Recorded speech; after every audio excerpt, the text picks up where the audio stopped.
Hola y bienvenido a Tu Inglés. This is a program for people who want to learn English.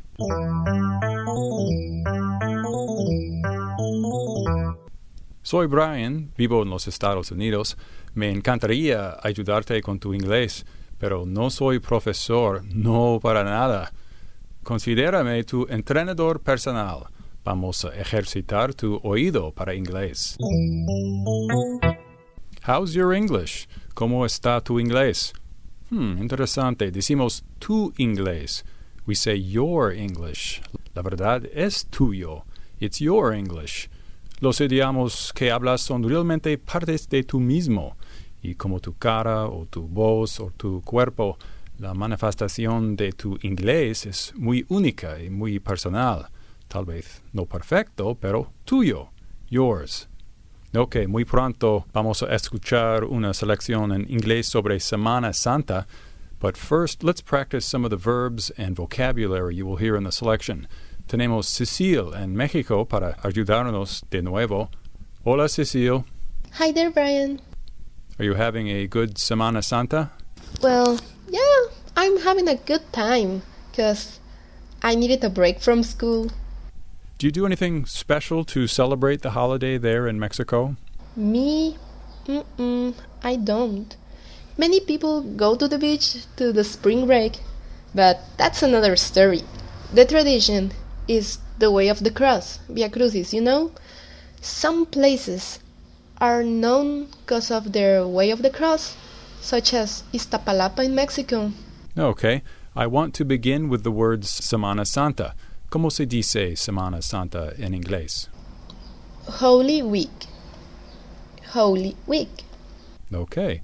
¿Y cómo se dice en inglés Domingo de Resurrección? Easter Sunday. Easter Sunday. Y el verbo celebrar, ¿cómo se dice ellos celebran en inglés? They celebrate. They celebrate. El número millón en inglés, how do we say millón? Million. Million. Entonces, 20 millones es 20 million. 20 million. millions or million? Just million. Muy bien. 20 million, not 20 millions. Okay, the word porcentaje. What is the English for porcentaje? Percentage. Percentage. Yes, percentage. Now, the verb explicar. ¿Cómo se dice explicar en inglés? Explain. To explain. Correct.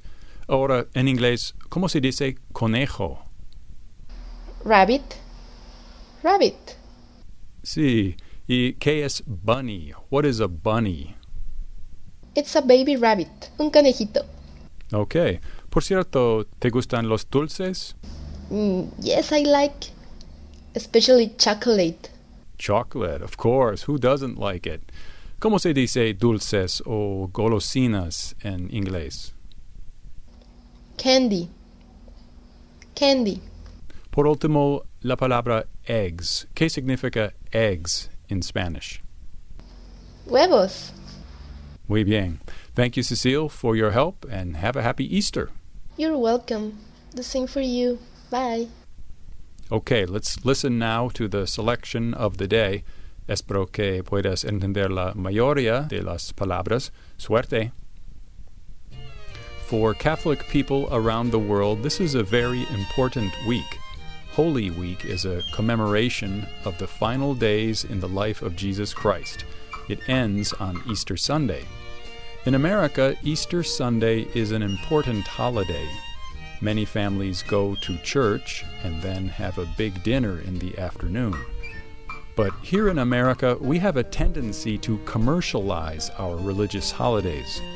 For many children in America, Easter is not about the resurrection of Christ. It is about the Easter bunny, and it is about eating candy such as chocolate Easter eggs and jelly beans. The Easter bunny is a mythological rabbit who brings candy and gifts to children on Easter.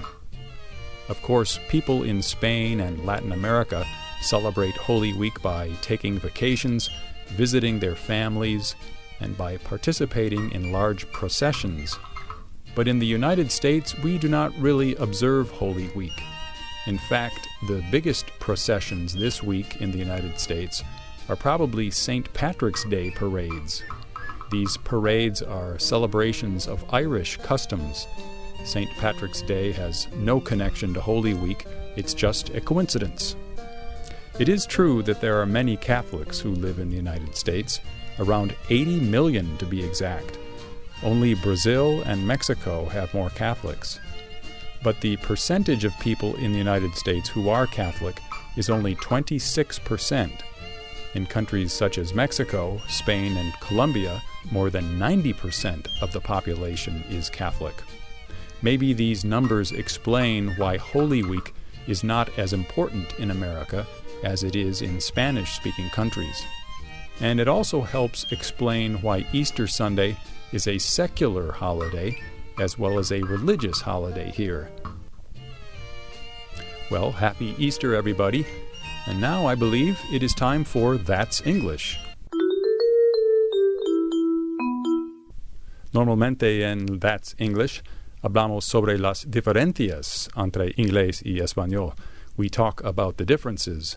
Pero hoy me gustaría recordar a ti de algo. I want to remind you of something. El inglés y el español tienen algo en común. They have something in common.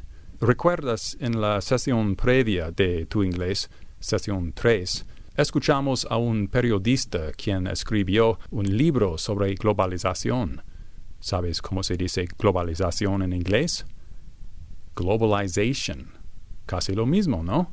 De hecho, me dicen que casi todas las palabras en español que terminan en ación también existen en inglés en una forma casi igual. Celebración, celebration.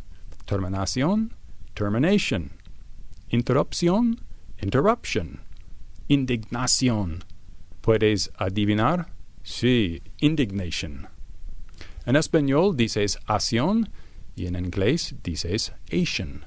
These words are called nominalizations in English. Debe ser miles de palabras de este tipo.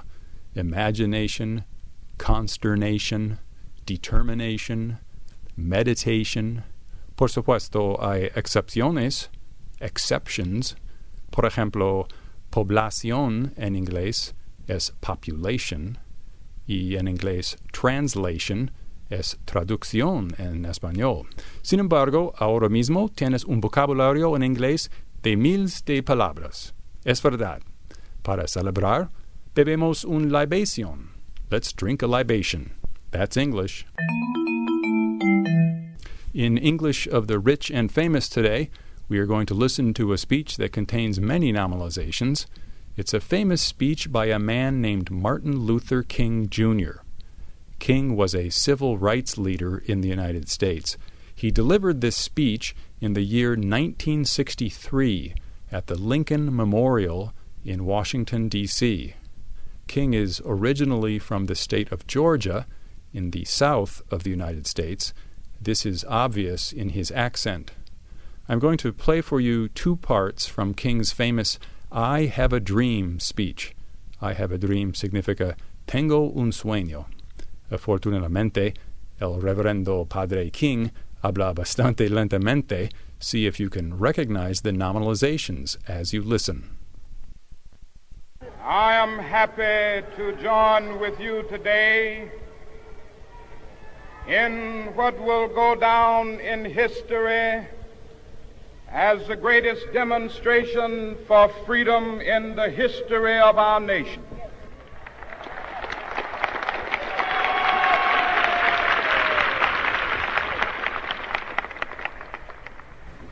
50 years ago, a great American in whose symbolic shadow we stand today signed the Emancipation Proclamation. This momentous decree came as a great beacon light of hope to millions of Negro slaves who had been seared in the flames of withering injustice. It came as a joyous daybreak to end the long night of their captivity. But 100 years later, the Negro still is not free. 100 years later,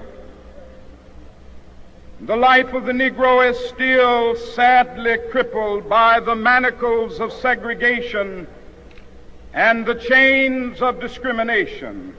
100 years later, the Negro lives on a lonely island of poverty in the midst of a vast ocean of material prosperity. 100 years later. Okay, that was part one. I counted 5 nominalizations. And here is the other part that I wanted you to hear. So even though we face the difficulties of today and tomorrow, I still have a dream. It is a dream deeply rooted in the American dream. I have a dream that one day this nation will rise up and live out the true meaning of its creed. We hold these truths to be self-evident, that all men are created equal.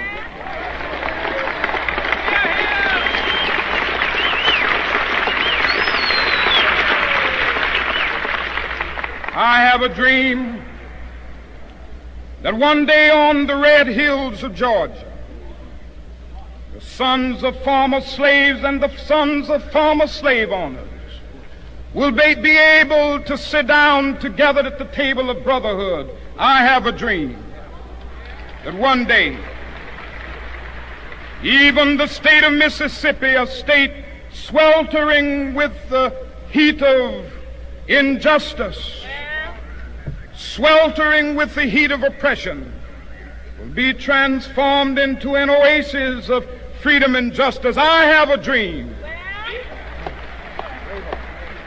that my 4 little children will one day live in a nation where they will not be judged by the color of their skin, but by the content of their character. I have a dream today. Wow, that is quite a speech. The American civil rights leader Martin Luther King Jr. in 1963. That is all for today. Gracias por escucharme.